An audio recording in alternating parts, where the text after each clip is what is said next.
Okay, so from the user comments, someone wanted to know how you can do subdivision on spheres and control the sharpness of the edges with maybe like booleans and things like that. It's really a combination of a bunch of techniques. So you need to have the tools available to help you along this process. The main one being machine tools, but we're going to go over this real quick. So first up, the machine tools add-on has a feature called surface slide. So you enable surface slide, which is going to be right here.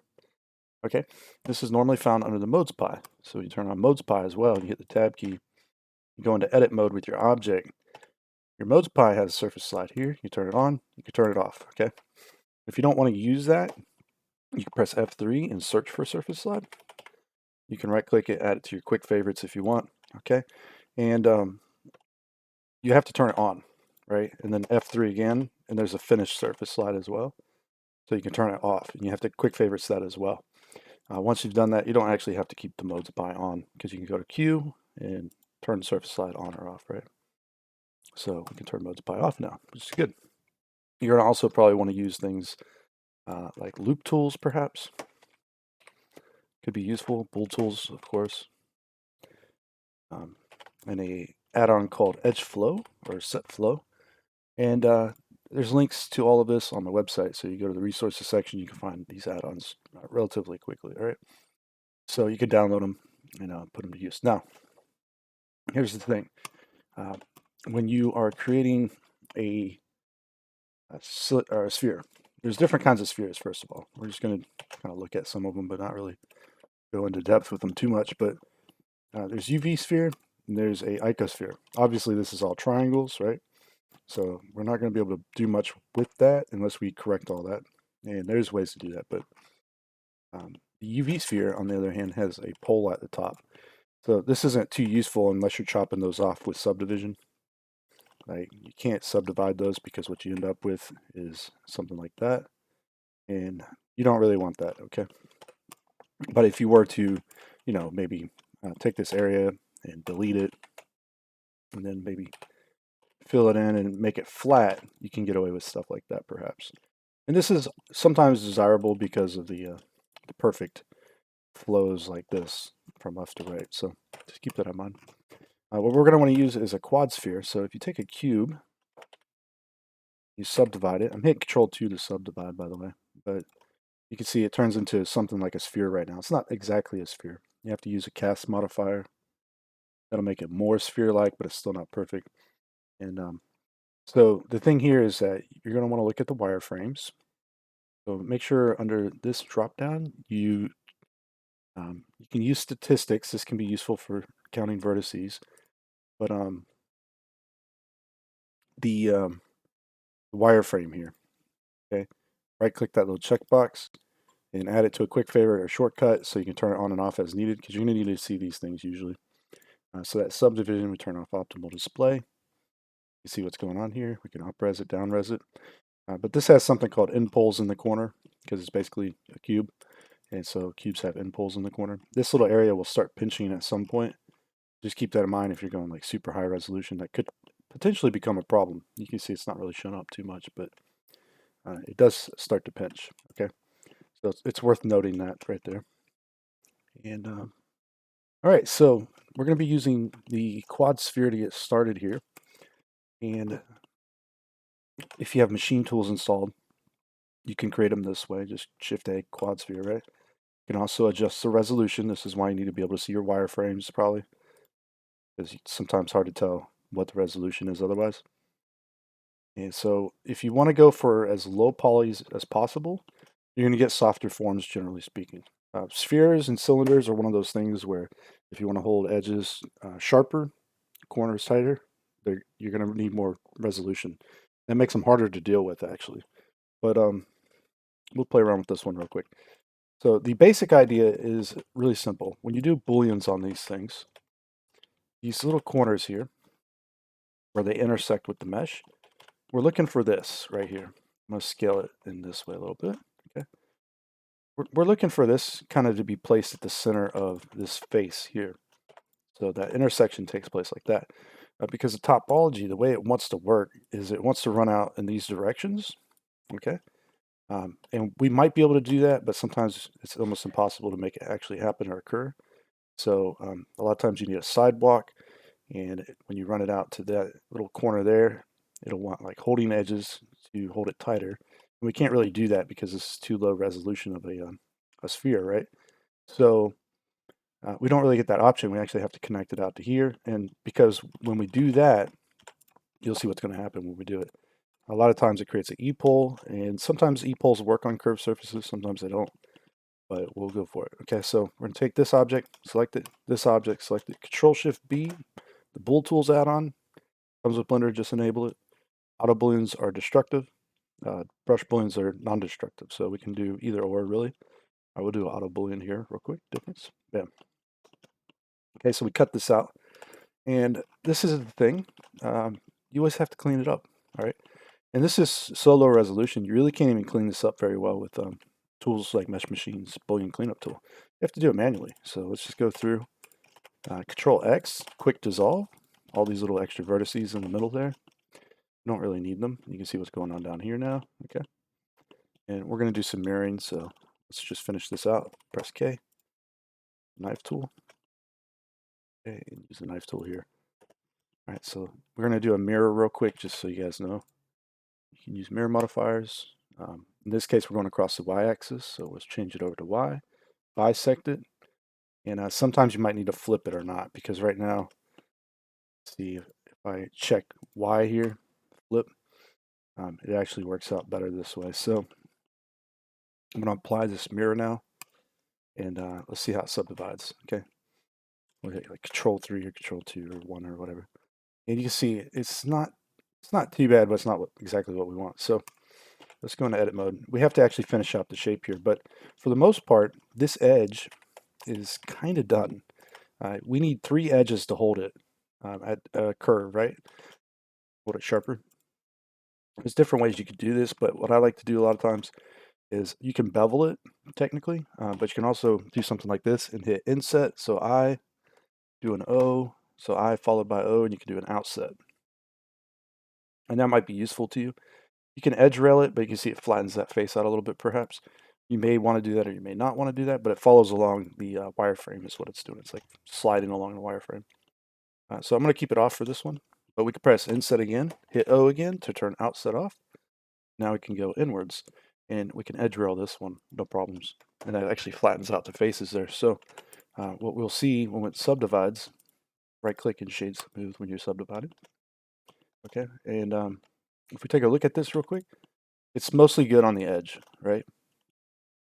So the middle we have to work now. But that edge is pretty much good to go. It's soft, but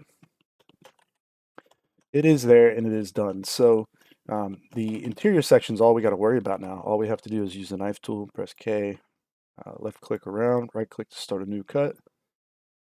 And we can go through that like so. And I think that's it for that one for now.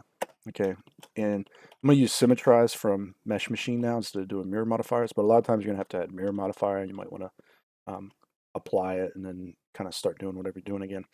But Mesh Machine has Alt-X Symmetrize feature. Just snap it over, turn off Remove Redundant Center, and we'll be pretty much good to go there with that. So we need to cut this one out too. Kind of missed it. I just realized that. Okay, and that'll subdivide like that now. Okay, so these are kind of like best case scenarios when it comes to working with spheres. You got something real simple that needs to be done. You'll see it's not perfect though. The lower resolution does allow a little bit of leeway and play near this border or this edge. And this one didn't actually work out quite the way I wanted it either. So we can just go ahead and get rid of that. You can also loop cut into this particular one. When you do a loop cut, you hit Control R, loop cut, you press E and then F. You can make it even with that border there. Something like so. And so that's kind of cool that you can do that because you might want to. You can also just leave it entirely gone. It'll be softer, even softer, right? Sometimes that works out well too. Maybe you just want to bevel it a very small amount. Mouse wheel up once so you have 3 edges and get a really sharp kind of edge going there.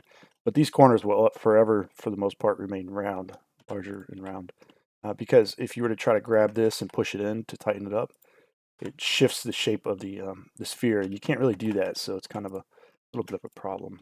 Okay, but so we'll get through this. We're going to do one that's a little bit more complicated here in just a moment. Okay.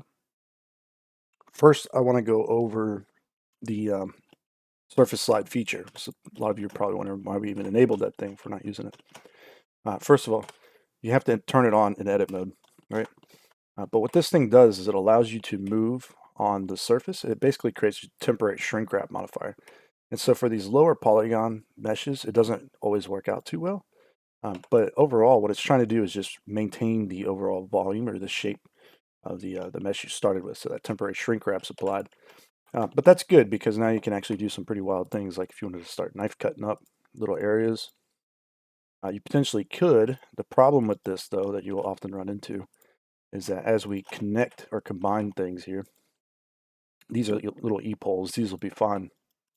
But a lot of times you might end up creating little end poles, and that could be potentially problematic. So like this here is an end pole, and it'll pinch. So not impossible to do this, but it can be useful. So you can grab an edge like that. You could bevel it. You can see when you bevel it, it kind of goes crazy over here. It just kind of does whatever it wants. There's different methods of beveling, and that you might want to try using width perhaps. But you'll see that shrink wrap is actually influencing this pretty heavily right now. So we're going to have to manually just kind of correct that later on. And this is a problem with doing it on low resolution meshes. You see it snaps and it pops kind of weird in this area. So you do have to be advised of that. There are going to be things that you just simply can't do when you're at this low of a resolution, right? So I'm going to finish the surface slide though. I'm going to grab this section. I'm going to inset it. I'm going to inset again and hold Control. And inset again. Bam. Okay, so you can do some pretty wild stuff with it, but you can see once again, I'm going to start. For the most part, it's not too bad, right? Like it's pretty doable, but it's you know, it might have some like little weird things that you just can't control. And I'm not talking about the ends here. Usually you would run it all the way around back to the other side or back to the other side. But that shrink wrap comes in handy. So you can move this thing around however you wanted to. The problem is once you start pushing it in, you can't really use it the same anymore. Because anytime you move something, it'll try to snap into that hole. And that's not really what you want. So let's go to a higher resolution mesh here. Let's do it in the same scene. Why not? We'll do a quad sphere again. You can see, let's bump this one up to something a little bit more difficult to deal with. 3 is kind of a good area, but we're going to go higher than that, so it's more challenging. We're going to go to 4. This is going to give us all kinds of problems at this point. So let's just start with some basic ideas. The surface slide feature again, we're going to turn it on. Keep in mind there's tools you can use. So like say you select this area, you can do select more, control number pad plus, loops. You can do select more, less. You can do loops, edge loops, rings, inner loop regions. This is all useful stuff in here, including checker deselect. But we can select something like this. And normally when you use the circle tool with loop tools here, so you right click, it flattens the mesh by default. Surface slide is on. It won't even flatten the mesh anymore. And I think it actually works better than turning flatten off, surprisingly. So we can get things like this going. The only problem is it doesn't do everything flawlessly usually. It might be just some small deviations that start taking effect. The more dramatic you are with something, when you start pushing it around, the more you'll start to see that topology there. But for the most part, if you're doing some simple edits and not shifting things too much, it works really well. So you can do stuff like this, you know, and you can set it up. And then you can turn surface slide off, and you can extrude that in, extrude it and scale it. Do a couple loop cuts, and that's like your ideal situation. Is you're going to want to make cuts like this, right? Where it's very easy to control, easy to get in there. You can do that pretty much anywhere along the thing, and you can see that will always subdivide easily in those areas. Not a big deal, right? Ideal situation. Okay, so let's create another one real quick. I'm going to go ahead and pull this out, and we're going to do some booleans on it because booleans will challenge you quite heavily. Now, a lot of times, no, not a quad sphere, I want regular cube. We're going to align it to it real quick, because certain shapes you might want to cut out certain areas and have it do certain things. This is one of the more challenging ones here. Like you do a cube cut that has a bevel on it. So I'm going to use a bevel with hard ops. You got the bevel modifier. We added all the segments to it. We're going to subtract this from this. We're going to do it non-destructively, so you can kind of see what's going on here. It's a good idea to do this so you don't have bad misalignment with the everything going on. It's still the same process where you want that corner on the face, but you can see how many extra edges we have here. This is going to be bad for subdivision.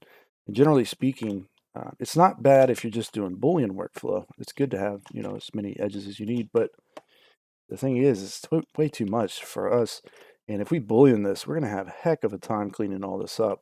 So it's better to leave these non-destructive and try to keep your bevels non-destructive as well.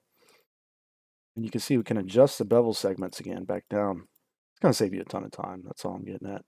And we have to figure out how we're going to like line these up and match them with each other. Because, well, we can see like here's the point, but this one's almost all the way over there. So we might want to just double that up a little bit, right? And that actually might work out better for us when we do the Boolean. And we still need to try to line things up as best as possible, or you're going to get in this really bad situation where you're trying to work with like odd numbers and make loops work that won't want to work. Just all kinds of fun stuff like that. So a little pre-planning goes a long way. You really have to think about that kind of stuff. And then actually, you know, figure like you're going to try this. You're going to try probably doing a sphere or two, fail at them, and then you're going to find out what works better for any given situation. It's almost like a trial and error thing. Sometimes you just got to figure it out and solve it, and that's what you get. But let's do a Boolean, apply it, get rid of that shape now. Same process for the most part right here. It's very simple, except we're not going to change the shape of this curvature. We're going to change the shape of the sphere. So we could merge that to there. Okay, this one can merge down to there, potentially. We'll merge that one over to there. You can see those are starting to line up pretty well. I can even press J there and join that. That'll work out in that situation as well. Okay. And so we're going to leave all this alone here in the middle, and we're going to get to the other side. And we're going to have to start figuring out what we can merge with what and where and all that fun stuff. So shifting that's a pretty far shift, but I think it'll be okay. So let's just get all these going. You can see this is working out a lot better doing it this way than if you didn't take the time to line them up, right? Yeah, okay. And so this one will go, whoop, this one will go there. All right. So we got a lot of excess here though. Like these are extra just vertices everywhere. And how you deal with these sections is really up to you. Something I found to be kind of useful is that you can count the vertices right here. This is one I got statistics on. You can see that this is actually 8. So a lot of times you can get away with doing like maybe 3 and then 4, something like that, because there's already 1 in the corner, so that's like your 8th. But then you could do, if you're lucky, what will happen is that you'll be able to delete this area, Control F, and grid fill it, and you might get lucky and it'll fill. Oh, in this case, actually, we need 4. Sometimes it fluctuates, so we'll do 4. Grid fill that, see if that works. Okay, so it's not a real pretty result, but it's a fill, right? And what's interesting about SubD modeling in general is if we were to subdivide this right now and turn it off in edit mode, but just look at this, okay, it looks pretty rough. But the main reason it looks rough is because, well, there's no sidewalk to it. But if we had a sidewalk to it, it doesn't look rough because it's all flat, right? So even a big, giant, crazy n-gon, if it's completely flat, usually they subdivide fairly well. But it would not always the case. You definitely would be better off taking this area. I'm gonna select the whole area real quick, all of this whole area. I'm just going to run an inset real quick and pull it in and just make sure it's set to edge rail. And we need to make sure that we didn't accidentally create anything extras in here because it looks like, yeah, like there's doubles in here for some reason. I don't know why I did that, but all right. I guess I didn't merge something. You want to get rid of things like that perhaps. Probably did that in every corner too, didn't it? Yep. So we'll fix those. This is absolutely the part that makes everybody rage quit on subdivision, because this is challenging, right? Like there's a lot of stuff to remember, a lot of tools, a lot of little tricks. It absolutely is challenging, and give you a run for your money. So that inset just gave us the inner border inset loop like that. So when we do a grid fill over here now, it'll should work out a little bit better. Except we got issues apparently somewhere down here or something. It was just working. What did I do to break it?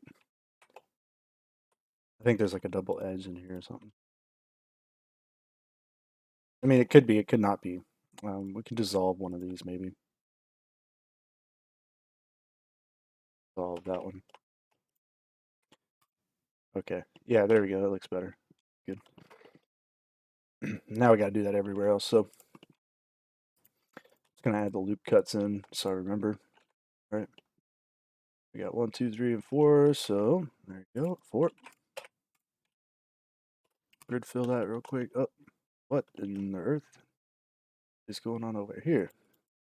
There. That's what we want. It's the same topo basically.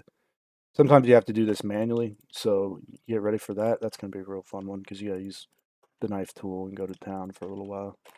It eats up time. It's not impossible to do. It's just slower. So anytime you can use your tools to do something you need done, do it. This one just looks off. I think we're going to have a little bit of trouble with this. We'll roll with that. That's fun. All right, so it's just quads anyways. It could be better, but there you go. That's the idea, right? And so that takes a little while to do something like that. And now we have something like that. Now the trick is when you want other little details, you're going to be in for a world of hurt. If you're going really small in size, it's better to try to keep things simple.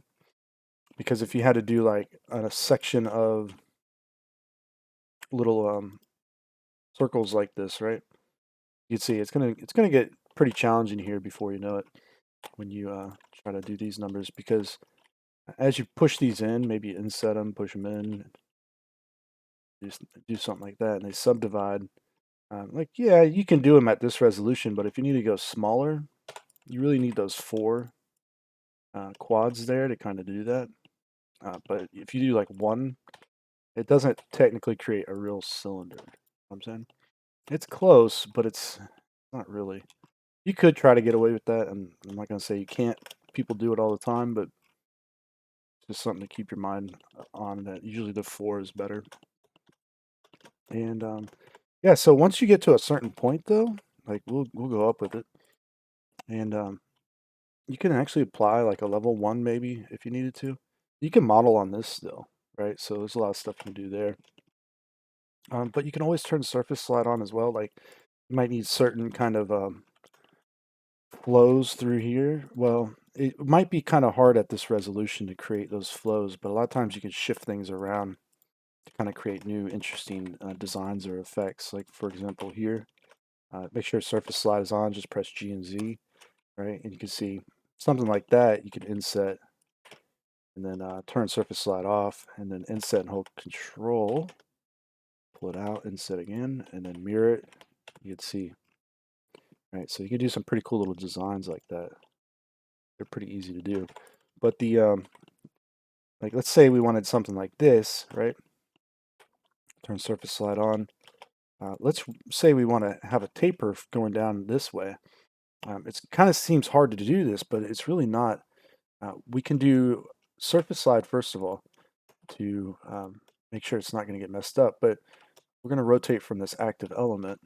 So we're going to switch to active element, which is up here, right?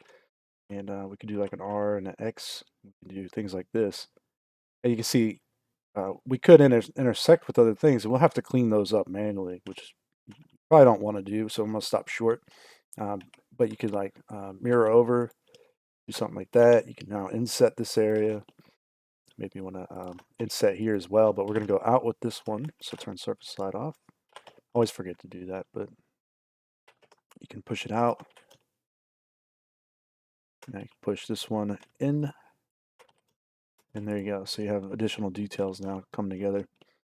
And so working with this kind of stuff isn't as probably hard as you think. Now, in the rare instance, you really need to do some kind of special cuts, right? You really need them. Like maybe you want a certain kind of like panel line or I don't know, something. You need some kind of special cut here. Doing like boolean ingon workflow style. We have maybe you need a certain curve here. So you do like a really big curve, right? And you can see that's destructive. So it doesn't line up with our mesh under here. That's a little bit of a problem. You need to think about this as you're working. This is why non-destructive goes so far. Something like that might work, but we might want to do like a knife cut. So we'll do like a KCA. And let's say this whole area extrudes down. And then once again, this one we can pull out like this, right? You can see how balancing this really goes a long way, right? Now there's a feature with machine tools, you have to enable it called mesh cut. So when you do Control Shift B, you'll see we have difference, union, intersect, and slice. And these are all great, but they don't do exactly what we want. So instead, what we want to do is use machine tools, and we'll do a mesh cut.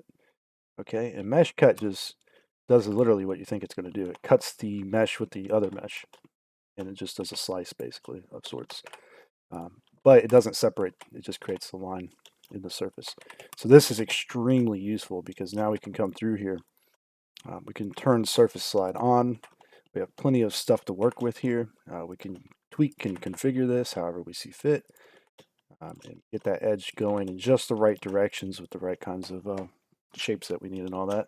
And we can grab little areas and merge them if needed, dissolve some if possible, or leave them and just move them around, whatever the case.